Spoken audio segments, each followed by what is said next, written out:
Ladies and gentlemen, welcome to the Esports Report as myself and Max continue our journey of Road to Finals. It's the final episode before New Orleans, and we thought we'd take a look at the X Factors we expect to see come Worlds. Yeah, these are going to be our top 15 players going in, not stats performance-wise, not any particular facts, just these players are going to have the biggest impact for their team, for their, pretty much for a lot of players, their AW career. Yeah, this is true.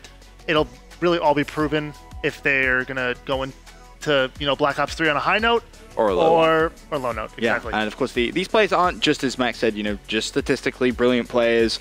There's some storylines kind of involved here, why we picked the 15 players we have, just as players to watch. So, if you're new to competitive Call of Duty, these are the players which come Worlds. I would definitely say, if you hear any of the casters talking about it, definitely tune in. Make sure you're kind of watching how these guys are playing, because this list is star-studded with probably a couple of players in positions people may sit back and be like, yeah, why is so-and-so at number 5 or is someone at number 3? Like, I don't agree with that. I mean, that's great. If you guys don't agree, obviously you can tweet us. Let us know what you would have changed. But again, it isn't just statistical, so do bear that in mind. Right. It isn't just going to be the best players in the game, 1 through 5, and then et cetera, et cetera, et cetera. But kick things off. We'll start at number 15 today, and it's going to be Temp. We have picked Temp as our 15th player to watch because this guy is very, very good, okay? But how much of an X Factor really is he in your mind? I mean, when he came in UMG Cali with Elevate, we knew that he was really good online, and he proved he can perform on LAN.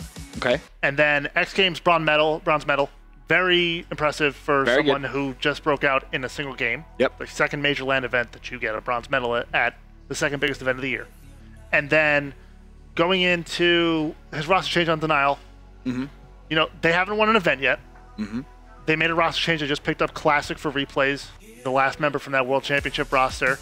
And we know he's good on paper, but like it's more like, is he really just a one-game wonder? That's exactly the question. Is he going to go in to Black Ops 3 with the same height that he had during the middle of AW? Right. And like we all know he can drop numbers. We all know he can slay really well. I mean, but speaking of the numbers, here's a quick look at some of them. This is Temp at MLG Season 3 playoffs. Overall KD, a 1.23.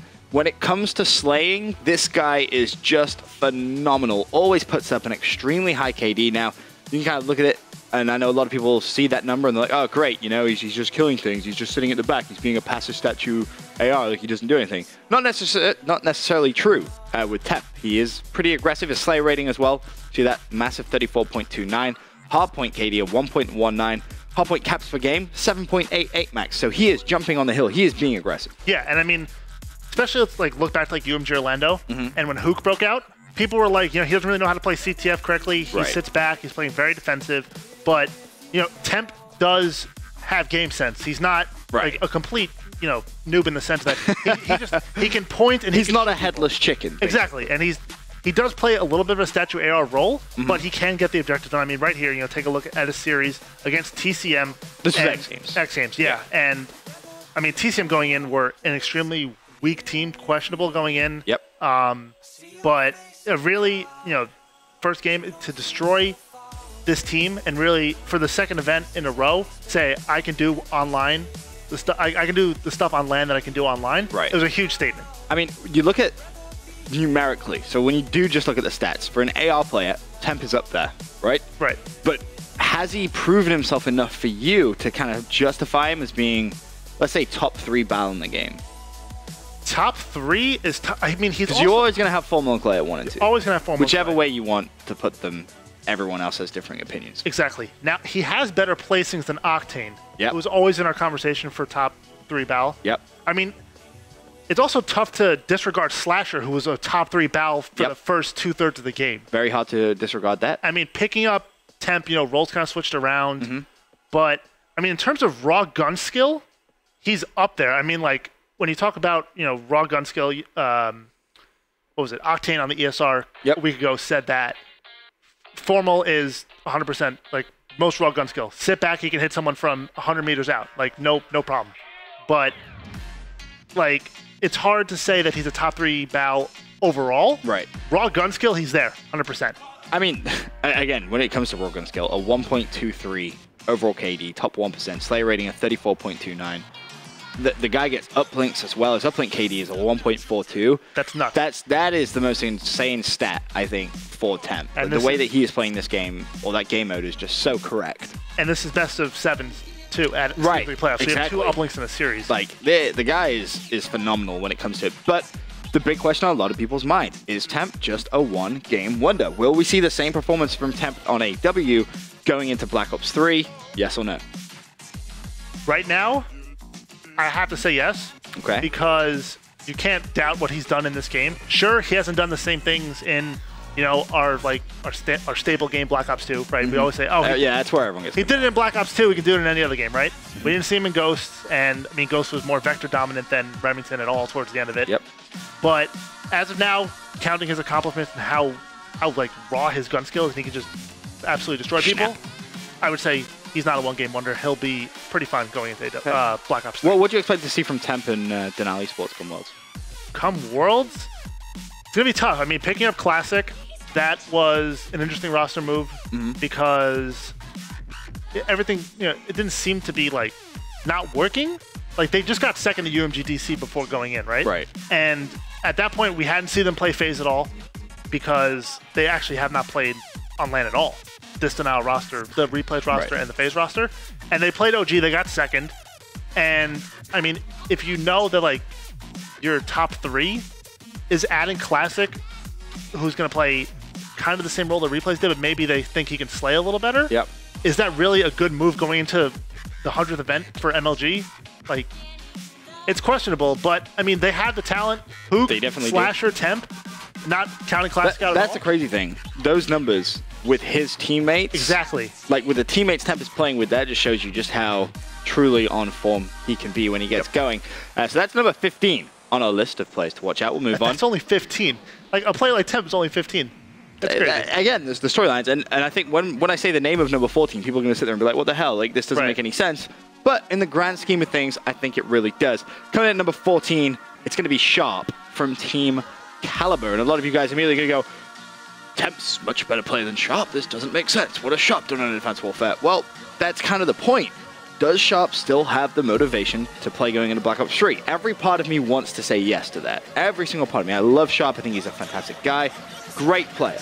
But being completely honest, this year, not really had a lot of success. It started off, you know, OG TK. The very, very beginning of the year, everyone was like, yo, Game 5, round 11, Sharp's going to clutch, Sharp's going to clutch. And he was actually put in a similar situation a couple of events after that and wasn't able to do it. I feel like, you know, a couple of things go differently there. Like, let's say Sharp does clutch up in the 1v3 and the 1v1 that he was in a Game 5, round 11. Maybe the year looks a little different for TK. Right. But, yeah, TK really kind of struggled. We'll take a look at Sharp's average placings in the past 3 titles, okay? Just a note, he's a two-time world champ. Two-time national champ. So Call of Duty 4 and Modern Warfare 2 national champion. So the guy, he knows how to win. Yeah, those are just notes. Yeah, he's fantastic. So his average placing in Black Ops 2 was 4th, which is decent. Yeah, it's not bad. Pretty good considering it was dominated by Impact and Complexity. And he was on Fear for the first half of the season. Like TK, he didn't join VVV until like after champs, and then they became TK going into the last couple events of the year. Right. But 4th, not so bad. Yeah. Ghost 4th as well. Again, like when you think about how TK started out not qualifying for champ, doing really poorly at champs, and then, you know, 2nd place at X Games, their highest placing all year. But going into Advanced Warfare, we saw him slip to 7th. Okay, so he has slowly declined a little bit there, but you know, you look at Ghost at the very beginning, it was that TK Complexity rivalry and how strong that was. I mean, here, for example, you know, this was that 1v3 that I was kind of talking about. If that goes a little bit differently there for Sharp, you know, the whole year could look a little bit different. It honestly should. I mean, if he clutches that, like they beat OG, like they knock OG down into Denial, and like after that series, TK were spent. Right. They go into Denial, they get crushed by them, who were looking extremely well, and then now got crushed by OG. But the point is, they were extremely tired after that series. They really didn't have the energy really to go on. But I mean, Sharp is, I believe I'm correct in saying this, the only player with a long-standing tenure in an organization other than Scump. I think Scump in OG is the longest-standing tenure still in competitive Call of Duty. Are you counting after he left for Envy?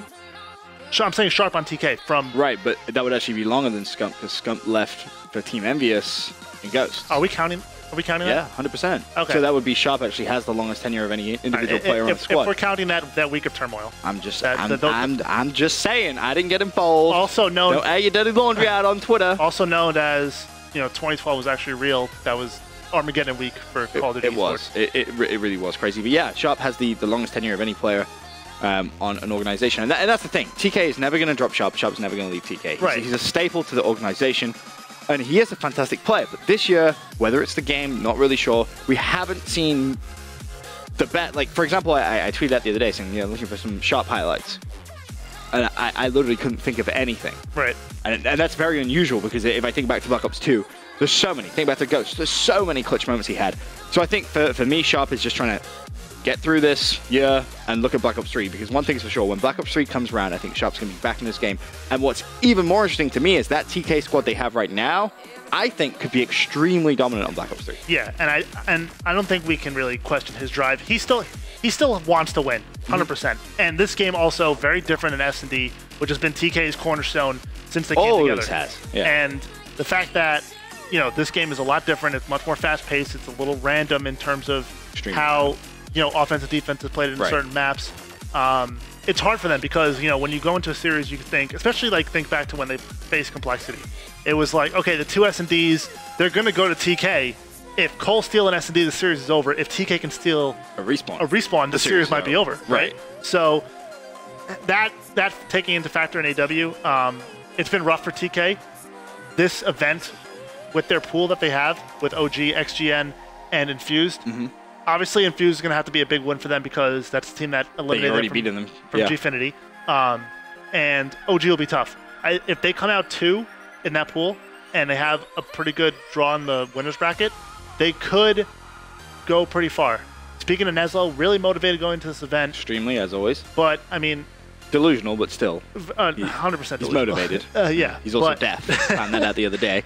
But, TK, if they can figure, their respawn out and they can kind of get back to their old S&D play and kind of figure things out in the last event for this game, I think they could. The crazy thing to me, right, is I feel like TK is one of those teams, as me and Fox having a casual conversation now. You turned into Fox. That was remarkable.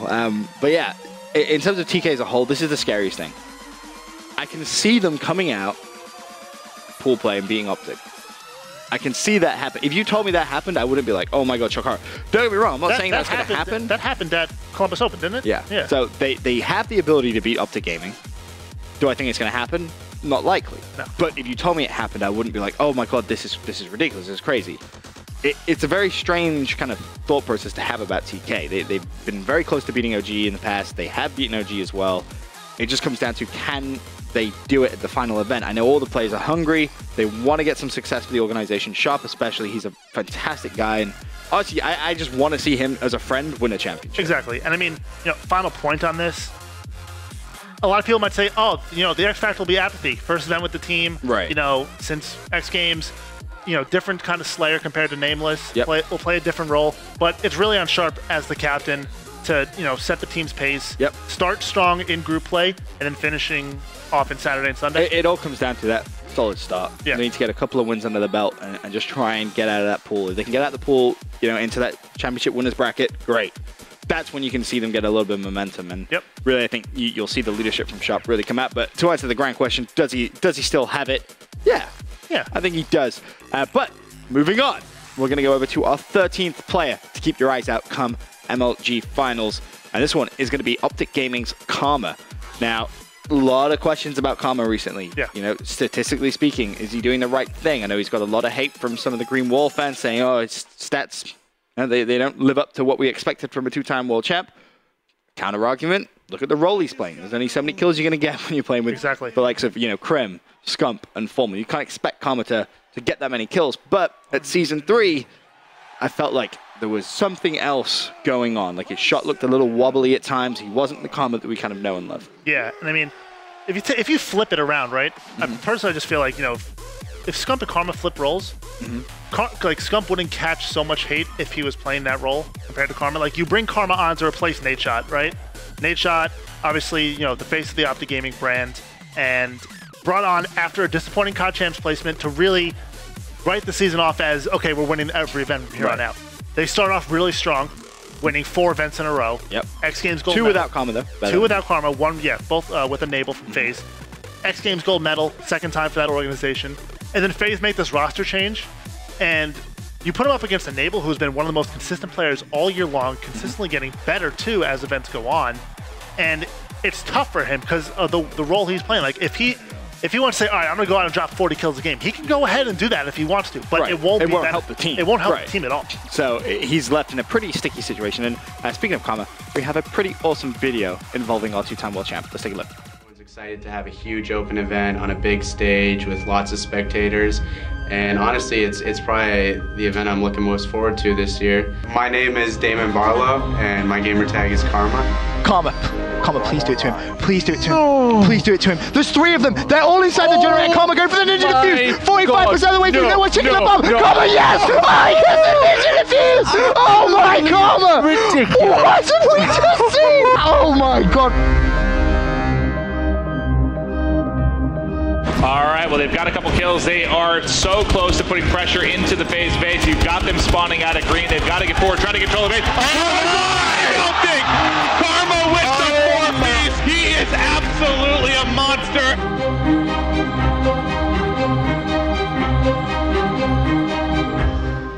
Competitive gaming to me, you know, it's really great. I started off playing sports, and you know, eventually I hurt my knee.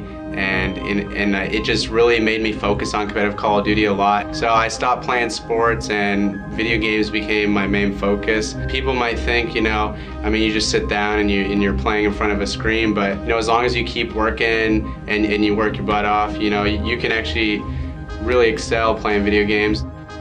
Winning really means a lot to me in Call of Duty. You know, winning, I never really get overexcited. You know, I'm never really pumped up or ecstatic. I do value winning, but I really hate losing. I actually have a quote, it's hate losing more than you love winning.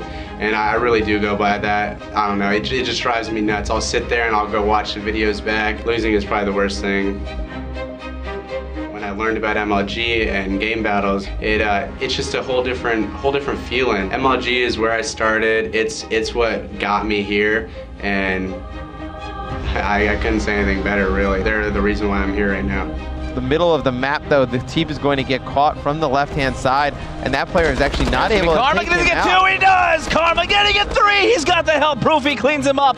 I'm really excited for MLG New Orleans. I feel like it's going to bring back a lot of memories. The overall feel of the event, I feel it's just going to remind everyone of, you know, like Anaheim 2013. I don't think anything compares to a huge open event on a stage with a huge crowd like New Orleans will be.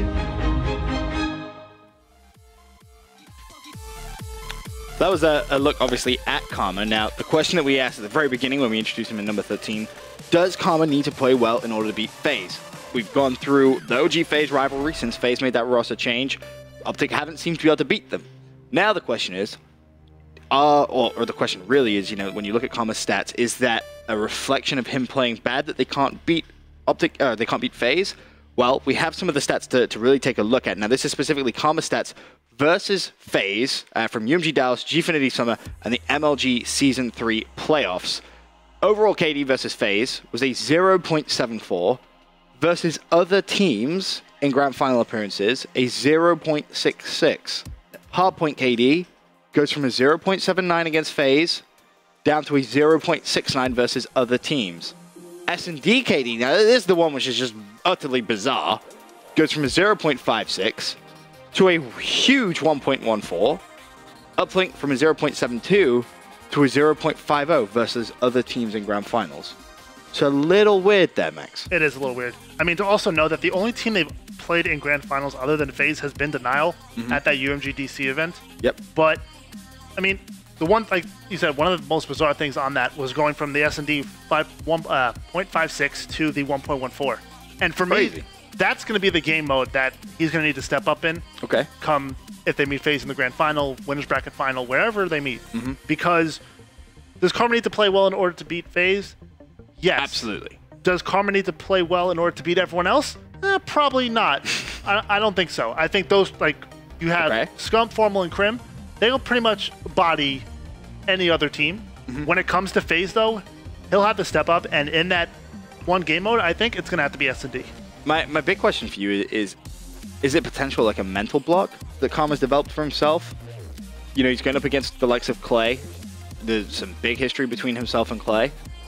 Could it be something along those lines, or is Karma just kind of struggling towards the end? Because we've seen him win and we've seen him play phenomenal. Like, he has some of the best highlight reels you could ask for from a player. I've never seen that Rise Nation clip when he was on Octane Nation. I never saw that before. Really? I was like, that's why I turned to you. I was like, what was that? Yeah, he's pretty good. That was absolutely That's why he's a two-time world champ. But, you know, there's been games like, for example, right here in this B-roll package, up to game versus FaZe, and Karma just starts out pretty slow, to be honest, and they ultimately end up losing this game of Hardpoint Compound. But to answer the question, does Karma need to play well in order to beat FaZe? Yes. Yes. 1000%. Needs to not even, you know, go ridiculously crazy. Just needs to play a little bit better. And I think there's a couple of game modes, Search and Destroy, as you highlighted, is going to be key, because he is getting shut down by FaZe every single time they played. 0.56 S&D KD. That is just... It's that Enable matchup. Going up against Enable has been really tough for him since that roster came together. But before that, X Games and Cali, there was no issue. It was like, you know, we'll go out, you know, 4-0-2 back, 4-0 in X Games, and then, yeah, we dropped one series at Cali, but, you know, we 3-0'd you in the next one. So, I mean, again, just S&D, because, like, when you look at Hardpoint, again, there are so many kills you can get on a map. It won't be beneficial for him to go overextending, dropping a 50 bomb, just for people to look at a scoreboard and be like, he did better. Crim went 27 and 31. It's not going to help at all. Exactly. So he is playing a very important role to the squad, which I feel like a lot of people, especially casual fans, just kind of overlook. You're so used to just looking at the scoreboard. You're like, oh, you know, you went double negative, and then you see the stats after, and you're like, you know, that's awful. I think S&D is one game mode where you look at the kind of like KD, and you think, well, unless you're, you know, continuously carrying the bomb, trying to plant the bomb, there's different factors to that as well. Like how many times you left 1v3. If all your other teammates are getting first blooded, you left 1v3. Well, yeah. Likelihood is you're gonna die. You're gonna die. You might trade one kill, but you're gonna die. Exactly. So Karma is left in a bit of a weird position. Yeah. I mean, also a good comparison to make. I feel someone like Replays on the old Denial roster when it was Clay, Cap, and Attach. He didn't really catch as much flack for playing that OBJ role because he was really the dedicated OBJ. Right. Karma is known to drop numbers and put on a show. That's what he's done his whole career. A walking highlight reel. Like, the GOAT Simulator is his YouTube series. But he's playing a different role now, so people off the top might expect something different out of him. Yep. But it's also, like, you can also make the same comparison with him in Replays, that when Replays plays the objective and he drops numbers, that Denial team couldn't be stopped. Yeah. Like, same thing kind of here. If Karma plays well, they won't be able to be stopped. Yeah, it really is as simple as that. And you have seen times, you know, the past couple of events when a couple of his teammates have started off slow, and he has picked up the slack of his teammates. And he'll, you know, start off really, really well. Teammates pick it up, and he kind of goes back to that old role. But, as we said, if Optic can have any chance of beating FaZe, Karma needs to turn those stats around. Moving on, though, to number 12 on the list of plays to watch come MLG Finals. This one of my favorite players this year to watch is going to be TJ Halley. The guy, I mean, he's just a god. Uplink is what immediately comes to mind as soon as you hear that name. Breakout Player of the Year. There's a big argument for him, I think. There's a big argument for a lot of players, though, because we've had a lot of breakout players this year. But TJ, I am so excited to see what he is going to do. When he sits down on that main stage in front of all those people, I just cannot wait. I literally cannot wait. There's also, like, one thing to note that I'm really high on this Elevate team for going into MLG Finals, is that he now really has a dominant bow on his team since Temp left. Right. That makes it scary. That can open up, like, uplink lanes, hardpoint lanes, and absolutely just run amok on the map in terms of just making plays with the drone, getting in hills, defending hills. I mean, we'll take a look at TJ Halley in Advanced Warfare so far. His average placing for, like, his first major season in his first major season overall, 4th. Not a bad placing at all. That's good. For a breakout player, average placement being 4th. Not bad at all. I'll take that. Has one grand final appearance as well. Right. I mean, not as many as maybe you would say, like, Hook has. I mean, Hook has a couple. But, I mean, his highest placing, second UMG Orlando, obviously a long time ago, second event of the year. But his biggest accomplishment, getting 3rd at X Games. With Temp, the only person to really have a better placing at X Games that was a breakout player was Hook on FaZe.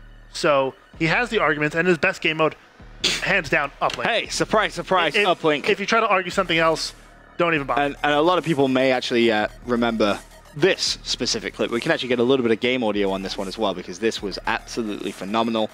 You go all the way back, uplink comeback, Stunner versus the Wolfpack in denial. Attached just like, yeah, I'm going to get a 1-point play. Or nah, says TJ. One of the sickest interceptions. This was a time, beginning of the game, people were still trying to suss out how to intercept properly. Still, to this day, nearly every player on the pro circuit says TJ is the best at intercepting the uplink drone. The way he does it is just insane. He has the movement locked down, and people just can't master it. Yeah, I know here in the offices, going into X Games, I remember we were having a conversation. You were like, look, TJ Halley, there's a reason, he makes it a reason to have interceptions tracked as a stat. Yeah, because I feel people forget that wins you games. Like, yes, you have to score, but if you're stopping the opposition score as well, that's going to win you games. The only team that I've seen make, like, interceptions as consistently as TJ Halley did all season long was Revenge of Champs. If you remember Revenge of Champs and Uplink, it was like against FaZe on Detroit. It was insane. Interception after interception. And it was like we'd never seen anything like that. And then TJ Halley took that to a whole nother level. Like even before Champs, it was like, look, this entire team is doing it. I can do this by myself. Right. Like just put 3 dominant Slayers around me, and I'll win you the game. And this is the legendary clip with 4 seconds left. TJ drains a 1-point play for the win. The crowd went absolutely nuts. You can see TJ there with his wonderful little what looked like cupcake pajamas on. But we don't judge a player by his clothing, Max. We judge it by his performances. And as we said, for a breakout player, his average placement this year has been 4th. He's had a grand final appearance. Highest placement was 2nd at UMG Orlando. Bronze medalist as well from X Games. The guy's had a pretty successful year. He has. And going in, I mean, he's been around in Call of Duty, whether it's been online tournaments or what have you. First major full LAN season on a game. Going into Black Ops 3, another game that will have uplink in it, he will be a top talent going in. Like, out of the 3, I think he's one that you could say, yeah, he'll be a top talent. Okay. Like, will he be the best top talent, new talent going in? Not sure. There might be someone else on that list that I would give it to. But he's not a one-game wonder by any means. Does he go out on a high note, though? What's a high note to you? Top 4? I mean, his average placement is 4th, so I would say anything higher than 4th. So 3rd, 2nd, or 1st. Does TJ get top 3 at Worlds? It's tough. I feel like going into this event, Octane, that Elevate Denial matchup will be really deciding on who takes 3rd. You'll have, and depending on who matches up with OG and FaZe where. Right. But can this team make a loser bracket run? 100%. Okay. If this team gets knocked out by OG into losers, they can make a crazy run because you'll avoid OG and FaZe until you get to loser final, most likely that way, or most likely that way then. As far as winning the event, it'll be really tough. You'll need a fantastic event out of Octane. He needs to play solid. Very capable of doing so. Slash will need to be on point, and Saints, you can always expect nice numbers out of him as your aggressive SMG. Yep. But I assume average placing 4th, he won't place any higher than that. Lower, excuse me. You know what I mean. He won't place 5th or top. He's around that 4th place. Yeah. Especially with the team he has. He is looking very good. Wish TJ, of course, the best of luck come MLG Finals. Now, we get to our 11th placed player, and it's a world champion. This might be one of my players to watch out for, in general. Most player to watch out for. I really think that you have to keep your eye on this guy. It's going to be Replays, who now is going to be playing under Team Orbit. A little bit of drama involving team rosters. We kind of question, what is Replays going to do now? There was, rumors that he was going to potentially quit playing competitively. Good to see he didn't. Now joins Team Orbit.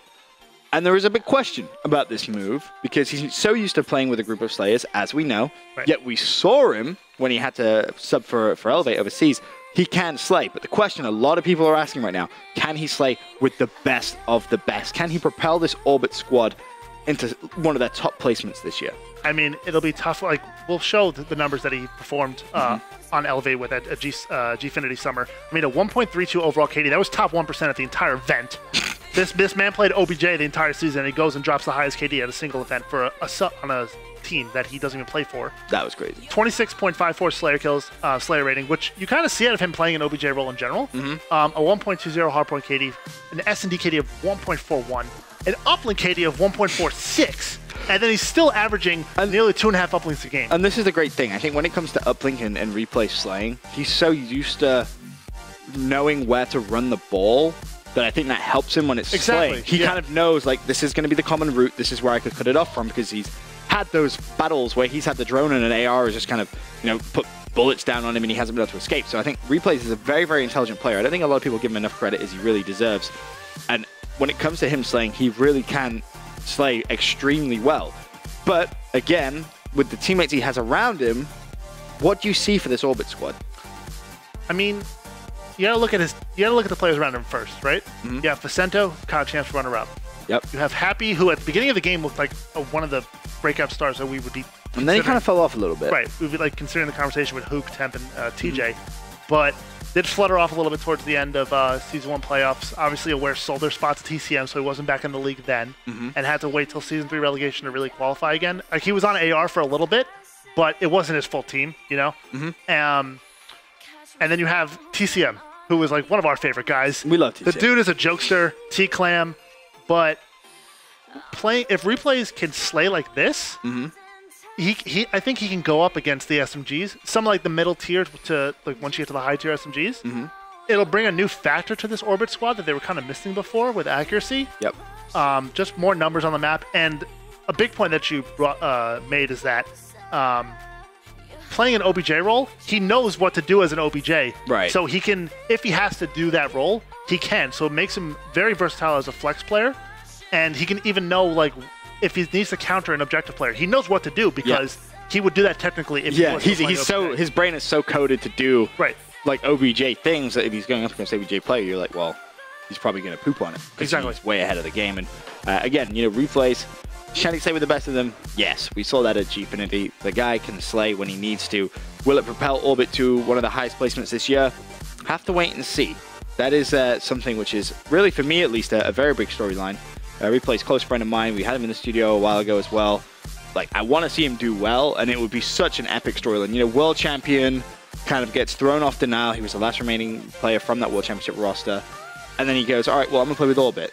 And right now, no one is talking about this Orbit squad. Kind of rightfully so, I think it's fair to say. You don't expect them to do anything. But Dark Horse, that is what Orbit has written all over it for me. Yeah, I mean, also a lot of people kind of expected that once Classic left Elevate for denial, it was like, oh, that might just be a one-for-one swap. And maybe people would want to see that because he's played for that brand before in this game, and he's done very well on it. But for the role that team needed, it wasn't best. It was definitely best to pick up Octane. Right. So I think he fits onto this Orbit team really well, brings a lot of veteran leadership. He can slay. We know that. I mean, this is the crazy thing about Orbit, is you kind of mentioned it, but I don't think it would have sunk in with a lot of people. They have a world champion, and they have a runner-up this year. Exactly. Like, that's a good-ass, 50% of your team. You got Vicento and you got Replays.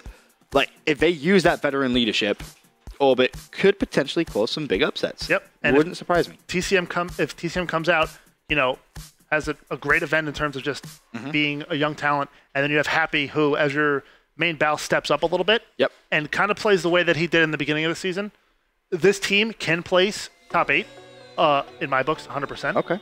It'll be kind of just like Cinderella story for me with this team. Like, this is my dark horse going in. I'm picking them. I agree 1,000%.